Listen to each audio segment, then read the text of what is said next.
안녕하세요.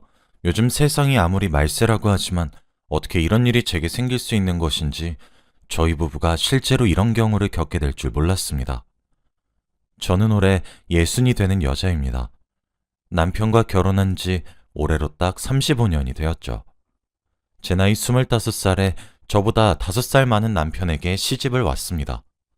저는 제 아버지의 지인분의 소개로 남편을 만나게 되었는데 실상 선을 보고 3개월도 채 지나지 않아 결혼을 하게 되었어요. 지난 날을 돌이켜보면 저희 부부는 참 운이 좋았던 것 같습니다. 지금은 그래도 나름 떵떵거리고 살 정도로 재력을 가질 수 있었지만 당시 저희 부부는 양가 모두 정말 가난했었거든요. 저희 집은 제가 외동딸이었고 남편은 위로 형이 하나 있었는데 아주버님께서 어렸을 때부터 심장이 너무 좋지 않아 커다란 수술을 여러 번 했다고 하더라고요. 그래서 집안의 재산이 아주버님네 병원비로 다 들어갔죠. 그래서 저희 양가는 다 고만고만했습니다. 양가 모두 커다란 빚은 없었지만 그렇다고 유복하진 않았죠. 하루 벌어 하루 사는 수준이었어요. 처음 선을 보면서 만나게 된 남편이 사실 마음에 들었던 것은 아니었습니다. 남편은 가부장적인 사람이었거든요. 하지만 그만큼 책임감도 강하더군요. 남자는 하늘이고 여자는 땅이라고 말을 하는 사람이었지만 남자가 하늘인 만큼 처자식은 무조건 먹여 살리고 가정을 책임지는 것 또한 당연하다고 여기는 사람이었어요. 그래, 맞춰가면 뭔들 안 맞춰지겠어? 하는 생각으로 결혼을 하게 되었습니다. 결혼을 하고 나니 제가 한 생각이 맞았습니다. 남편은 결혼 전부터 습관이었다 이야기를 했지만 제게 참 대단하게 보였던 것은 결혼 이후 단 한 번도 새벽 5시 30분 이후에 일어난 적이 없었어요. 매사가 부지런했습니다. 엄청나게 가부장적인 남편이라서 가사 일을 도와준 적이 단 한 번도 없었지만 저를 위해 열심히 사는 사람이었죠. 부지런히 몸을 움직여서 돈을 벌어야 한다며 스스로를 채찍질했습니다. 스스로에게는 조금 관대해도 될 텐데 스스로를 다그치는 사람이었어요. 제가 집안일을 도맡아 했는데 그것에 대해 딴지를 걸지 않았습니다. 사실 가부장적이라는 말보다는 보수적이란 말이 더 어울리는 것 같네요. 남편은 책임감이 엄청나게 큰 사람이라 결혼을 해서 아내가 된 저를 위해 정말 혹독하게 돈을 벌어야 했습니다. 저희 부부는 양가의 도움을 받을 수 없어서 남편이 더욱 열심히 살아야 했죠. 남편은 집안의 사정이 여의치 않아서 대학에 가지도 못했던 사람이었지만 실제로 머리도 엄청나게 좋았습니다. 그래서 그런지 결혼을 한 지 5년 정도가 되었을 때 5년간 모은 미천을 이용해 무역 사업에 뛰어들었는데 그게 엄청난 성공을 하게 되었어요. 저희 부부의 경제적 사정은 무척이나 좋아졌습니다. 저희 남편은 사업적으로도 매우 성공하였지만 돈을 버는 족족 부동산과 주식에 투자를 해왔더군요. 저는 남편이 주는 생활비를 꼬박꼬박 타서 썼기 때문에 자세한 금전 사정은 몰랐어요. 그런데 그런 것들이 아주 대박이 나서 커다란 성공을 할 수 있게 되었습니다. 사업을 평생 동안에도 벌기 힘들 정도의 돈을 벌 수 있었거든요. 그 돈으로 남편은 아주버님의 병원비와 시댁의 생활비를 줌과 동시에 저희 친정도 함께 도와주었어요. 남편은 무뚝뚝한 사람이었지만 아내의 가족도 자신의 가족과 다름없다며 도와주었죠. 그런 남편의 마음 씀씀이가 정말 고마웠습니다. 그 이후 저는 임신과 출산을 반복하면서 슬하의 아들 둘을 두게 되었어요. 시댁에서는 저와 결혼을 한 이후 남편이 잘 풀리는 데다가 아들까지 순풍순풍 낳으니 복덩이라며 저를 참 많이 아껴주셨습니다. 남편도 제게 내조를 잘해줘서 고맙고 자신이 이렇게 성공을 하게 된 것에도 제가 조용히 아무런 불평 없이 자신을 믿고 뒷바라지를 해준 탓이라며 제게도 좋은 말을 해주었어요. 여유가 생기다 보니 남편과 보내는 시간도 많아졌고 아이들도 생기면서 저희 부부의 금슬은 날이 갈수록 좋아졌습니다. 저희 부부가 자라왔던 시절은 가난해서 하고 싶은 것들을 마음껏 해보지 못했기 때문에 아들들에겐 아낌없는 지원을 해주고 뒷바라지를 해주면서 행복하게 살았어요. 첫째는 어느새 30살이 되었고 아버지의 사업을 물려받기 위해 바쁘게 살고 있고 둘째는 올해 28살로 남편의 회사에서 형을 도와 함께 일을 하고 있습니다. 아이들은 우애도 좋았고 정말 잘 자랐습니다. 부유한 집안을 과시하지 않고 저희 부부가 교육을 잘 시켜서 금전적인 개념도 잘 가지고 있었죠. 저희가 절약과 검소함을 정말 강조했었거든요. 남편은 엄하지만 존경스러운 아버지로, 저는 다정하고 자애로운 어머니로서 아이들을 정말 잘 키워냈어요. 그러던 어느 날 첫째가 결혼하고 싶다는 여자가 생겼다고 하더군요.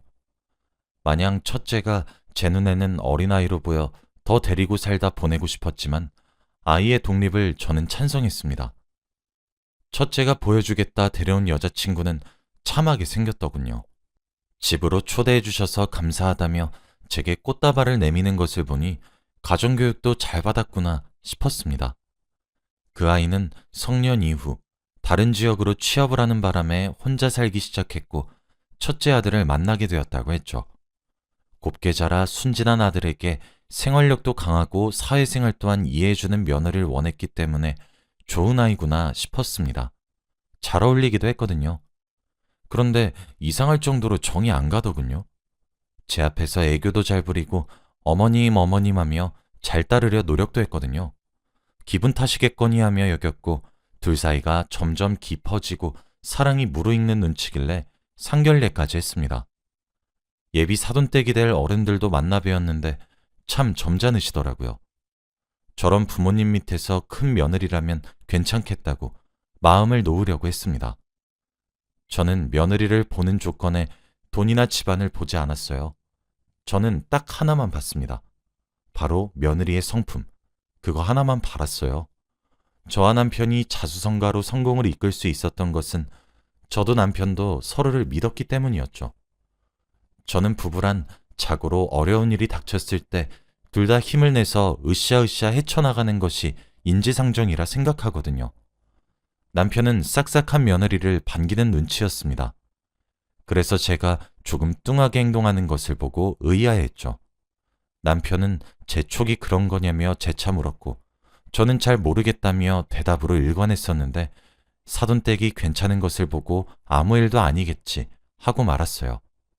상견례를 보내고 난 뒤 저는 마음으로 며느리를 받아들여야겠다고 마음을 먹었습니다. 괜히 제가 시집살이를 하는 듯한 뉘앙스를 풍기고 싶지 않았고 아들이 사랑하는 여자인 아이를 저도 아껴주고 싶었거든요. 그런데 상견례 끝나고 한 달 정도 지나 예비 며느리가 된 아이가 계단에서 크게 굴러 다리뼈에 금이 갔다고 하더라고요. 날짜를 잡니마니 하는 순간이었는데 통깁스하게 되어 정말 걱정이 많이 되었습니다. 가사도우미에게 부탁해 뼈에 좋다는 곰국을 아주 푹 끓였어요. 그리고 얼마나 크게 다친 건지 너무 걱정도 되어 아들과 함께 며느리네 집으로 찾아갔습니다. 가뜩이나 혼자 살고 있으니까 걱정이 더 되기 시작했죠. 아들에게 미리 며느리 보고 간다고 말을 전해라 얘기를 해놨는데 일하느라 바빠서 깜빡 잊었다고 하더라고요. 그래도 아직 식도 올리지 않았는데 제가 며느리가 혼자 살고 있는 집에 방문하면 많이 어려워하고 부담을 느낄까 싶어 아들 편에 곰국만 올려보내고 저는 차에서 기다리려고 했습니다. 그런데 며느리가 제가 차에 있다는 이야기를 아들로부터 들은 것인지 차라도 한 잔 대접하겠다고 모셔오라고 했다며 아들이 저를 다시 데리러 왔더군요. 미안한 마음 반, 걱정스러운 마음 반. 그렇게 며느리가 혼자 지내고 있는 집에 방문을 했습니다. 그런데 저는 그날 이후 아들의 결혼을 허락할 수가 없겠더군요. 그날 일어난 일은 그러했습니다. 전전긍긍한 마음으로 며느리네 집 앞에 도착했고 며느리가 현관문을 열며 저를 맞이했을 때 미리 말을 했는데 전달되지 못한 것에 대해 저는 사과도 했죠. 그런데 집안에서 비명소리가 들려오더군요. 기겁하는 마음으로 며느리 어깨 너머를 내다봤습니다. 며느리는 말티즈를 2마리 키우고 있더군요. 제가 들은 비명소리는 그 아이들의 비명소리였습니다. 제 팔뚝만한 강아지들의 목에는 무언가 둘러져 있었어요. 제가 비명소리에 기겁을 하고 놀래니까 며느리가 제게 웃으면서 하나도 아무렇지도 않다는 표정을 지으며 아, 잠시 저러다 말아요 어머님 하며 웃는데 내가 알던 사람이 맞나 싶었습니다. 그래서 제가 당장 저걸 풀라고 며느리에게 처음으로 탓하는 듯한 말을 했어요. 그랬더니 며느리는 그 목걸이를 풀기는커녕 저를 설득하더군요. 몇 번 저러다 보면 괜찮다. 여기 입주민들이 예민해서 지진 방지기를 메고 있어야 한다며 전혀 위험한 물건이 아니다. 저걸 차고 있지 않으면 계속해서 짓기 때문에 함께 살려면 어쩔 수 없이 해야 했다. 공생을 해야 되는 것 아니겠냐. 여기 살고 있는 입주민들의 민원이 너무 많기 때문에 어쩔 수 없는 부분이니 잠시만 참아주시라. 본인도 혼을 내보기도 하고 화도 내보고 때려도 보고 훈련학교에 데려가 교육도 받아봤는데 도무지 고쳐지지 않아 어쩔 수 없이 한 선택이다 등등 입에 발린 변명들을 아주 기다렸다는 듯이 줄줄줄 내뱉더군요. 그러면서 깁스한 다리를 질질 끌고 집으로 들어가 뒤적이더니 플라스틱 봉을 찾아들고 강아지들 앞에서 쓱 하고 위협을 가했습니다. 저는 제 두 눈으로 그 꼴을 보면서 피가 마르는 듯 했어요. 그 아이들은 낯선 사람인 제가 방문해서 당연히 경계심에 짖은 것 뿐이었을 텐데 말이에요. 제가 당장 목걸이를 풀지 못하겠냐고 언성을 높이기 시작하자 예비 며느리는 어쩔 수 없단 표정으로 그 작은 목에 둘려진 지진 방지기를 떼어내는데 얼마간의 기간 동안 착용을 한 것인진 알 수 없었지만 제게 내어준 커피가 입으로 들어가는지 코로 들어가는지 알지도 못하겠고 그냥 서둘러 집을 나섰습니다. 아들도 당황하며 저를 따라 나오더군요. 저는 놀란 가슴을 진정시켰습니다. 사실 저와 제 남편은 결혼을 시작하면서 사정이 좋지 않아서 아이를 낳지 않으려고 했었어요. 처음엔 말이에요. 그래서 아이들 대신이라 뭐하지만 강아지라도 키워보는 것이 어떻냐는 남편의 제안을 저는 받아들였고 저희 집에 진돗개 2마리를 함께 키웠습니다. 품종이 좋은 것도 아니었지만 제 자식과도 같은 그 아이들은 제가 힘들 때나 슬플 때, 물론 기쁠 때도 함께 했죠. 아이를 임신한 이후에도 어찌나 기특하던지 갓난아이와 함께 두어도 오히려 보호하려 들었지 해치려고도 하지 않았습니다. 2마리 다 거의 20년을 함께 살다가 무지개 다리를 건넜어요. 저와 남편의 활력소였고 저희가 낳은 아이들보다 먼저 마음으로 낳은 아이들과 다름없었죠. 사정이 나아지면서 아이를 가질 수 있게 되었지만 언제나 그 아이들이 그립긴 마찬가지입니다. 그래서 그런지 저는 집에 여유가 생긴 이후 유기견 봉사를 계속해왔어요. 먼저 무지개 다리를 건넌 아이들 생각도 많이 났거든요. 그런데 2번은 못 기르겠더군요. 먼저 세상을 떠나는 것을 경험하고 나니 허전함을 참을 수도 없었고 다시 기르고 또 겪을 슬픔이 엄두가 나지 않아 봉사활동으로 위안을 삼았었습니다. 그래서 제가 말 못하는 짐승들에게 무척이나 약해요. 그런데 제 예비 며느리가 될 사람이 학대도 그런 학대라고 있으니 너무나도 충격적이더군요. 저는 아들에게 저런 성품인 것을 알고 만났냐고 하니 아들조차도 저렇게 깨갱거리는 모습은 처음 봐서 자신도 크게 놀랐다고 합니다. 그 길로 집으로 돌아가 남편을 붙잡고 결혼을 도저히 못 시키겠다고 단단히 못을 박았어요. 항상 남편에게 제 의견을 크게 주장하지 못했던 제가 그렇게 단호하게 며느리로 받아들이기 싫다 하니 남편이 눈이 휘둥그레져서 왜 그렇냐 물어보더군요. 아들이 옆에서 방금 겪어온 일을 말해주더니 남편도 생각에 잠겼습니다. 일제감정기 일본 순사놈들도 아니고 어떻게 사람의 가죽을 쓰고 그렇게 잔인하고 못된 짓을 말 못하는 짐승에게 할 수 있나 싶었죠. 저희 아들이 진행하려고 했던 결혼에도 예비 며느라가는 혼수만 겨우 해옵니다. 집도 저희가 해주고 식부터 시작해서 모든 것들을 저희 집에서 해요. 오죽했음 예비 사돈댁에서 몸만 가는 것 같아 죄송하다 했을까요? 그렇게 기우는 결혼임에도 결혼을 찬성했던 건 마음만은 따뜻한 사람일 거라 생각했고 제 아들이 보는 눈이 틀리지 않았을 거라 생각했어요. 그런데 그것도 아니더군요. 남편은 제 말을 듣더니 본인도 제 의견을 따르겠다고 했습니다. 그러면서 아들에게 그랬어요. 당장 네 마음 정리해라. 지금은 우리의 결정이 너에게 커다란 불만을 가져올 수 있다. 그런데 말이야, 부부란 자고로 서로 신뢰하고 아껴줘야 해. 내가 이렇게 커다란 성공을 이끌 수 있게 된 것은 물론 내가 열심히 노력한 대가이기도 하지만 네 어머니의 공도 매우 커. 한 사람의 뒷바라지를 묵묵히 수십 년간 할 수 있는 사람이 어디 흔한지 아니? 네 엄마는 가진 것 없는 예비 며느리를 받아들이려고 했어. 이것저것 조건도 재지 않았고 그 이유는 단 하나란다.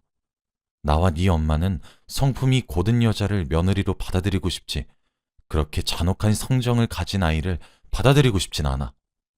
물론 네가 성인이 되었으니 어쩔 수 없지만 굳이 꼭 그 아이와 결혼을 하겠다면 회사는 네 동생한테 물려줄 거다.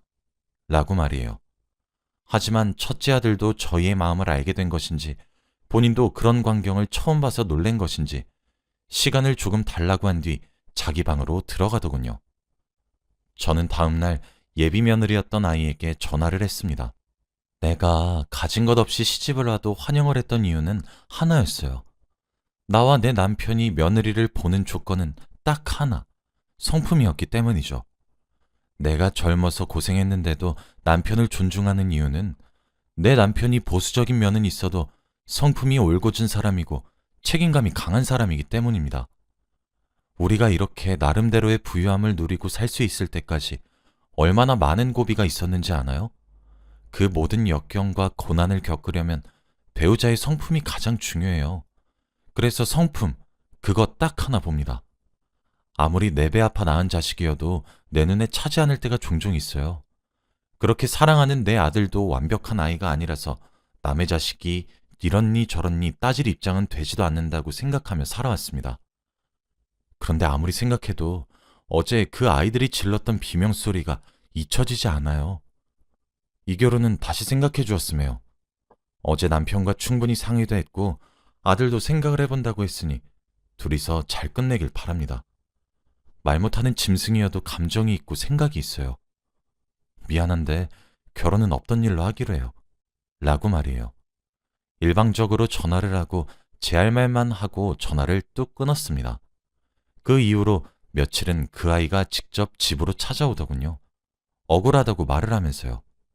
합법적으로 인터넷에서 판매를 하는 물품이고 사랑하고 있는 아이들인데 자기가 어떻게 했어야 했냐고 울면서 제게 따졌어요. 그 광경을 목격한 아들의 손에 끌려 나갔습니다. 그리고 사돈댁이 되었을 뻔한 집에서도 전화가 오기도 했어요. 딸 자식이 실수를 한 것 같으니 한 번만 봐달라고 제게 얘기를 하시더군요. 참 마음이 무거웠습니다. 그래도 저와 제 남편이 완강히 거절하고 그렇게 첫째 아이의 결혼은 무산이 되었죠. 그런데 그렇게 결혼이 무산이 되고 나니 며느리가 되었을지도 모르는 그 아이가 제게 장문의 문자를 보내왔습니다. 그렇게 살지 말라고, 사람을 가지고 노는 것도 한계가 있는 거라고 하더군요. 사랑을 표현하는 방식과 함께 사는 방식이 여러 가지가 있듯이 자신의 가족인 강아지들을 우리만의 방식으로 사랑하고 함께 사는 건데 그게 뭐가 죄가 된다고 사람을 이렇게 비참하게 만드는 거냐고 돈 좀 있다고 유세 떨고 위선 떨지 말라고 하더군요. 자신을 이런 취급하고 나서 얼마나 떵떵거리고 사는지 지켜보겠다며 평생토록 저를 저주하겠다는 말을 퍼붓는 장문의 문자였습니다. 하나를 보면 열을 알 수 있다더니 본인보다 약한 짐승을 그렇게 학대할 때 천성이 못된 아이일 거라 생각은 했는데 이 정도로 인성이 더러울 줄은 전혀 몰랐어요. 문자를 받고 제가 손을 떨자 남편도 그 문자를 확인했습니다. 당연히 노발대발 화를 냈고 첫째 아이에게도 보여주었죠. 아들은 그 문자를 확인하고 제대로 마음이 떠난 것 같더군요. 정말 밑바닥까지 보게 되어 다행이긴 하지만 참 씁쓸하기도 하네요.